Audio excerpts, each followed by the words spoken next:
আজকে আপনাদের সাথে শেয়ার করছি নরসিংদীর বিখ্যাত পিঠা ঝিনুক পিঠা বা শামুক পিঠা। এই পিঠাগুলো বানানোর জন্য ভেজা আতপ চালের গুঁড়া নিয়েছি। প্রথমে এগুলো টেলে নিতে হবে। টেলে নেওয়া হয়ে গেলে গরম পানি দিয়ে পিঠার জন্য ডোটা রেডি করে নেব।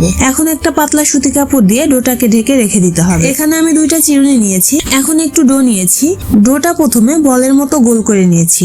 এরপর হাতের সাহায্যে এক পাশে চোকা একটা শেপ দিয়ে নেব। এখন একটা চিরুনির ওপর ডোটা রেখে আর একটা চিরুনি দিয়ে আস্তে আস্তে চাপ দিলে ঝিনুকের মতো একটা শেপে চলে আসবে। এখন চুলায় গরম তেলে পিঠাগুলো ভেজে নিতে হবে। এই পিঠাগুলো 2বার ভাজতে হয়। চুলার মিডিয়াম আঁচে সময় নিয়ে পিঠাগুলো ভেজে নিতে হবে। যখন এরকম সাদা কালার হয়ে আসবে আর পিঠাটা একদম শক্ত হয়ে আসবে, সেই মুহূর্তে তেল ঝরিয়ে পিঠাগুলো তুলে নিতে হবে। পিঠাগুলো ঠান্ডা করে এয়ারটাইট বক্সে রেখে দেব 5 থেকে 6 ঘন্টার জন্য, অথবা সারা রাত রাখলে আরো ভালো হয়। পিঠাগুলো যখন এমন কালার হয়ে আসবে, সেই মুহূর্তে তেল ঝরিয়ে তুলে নেব। পিঠা শিরা বানানোর জন্য মিহিদানার ঝোলা গুড় নিয়েছি।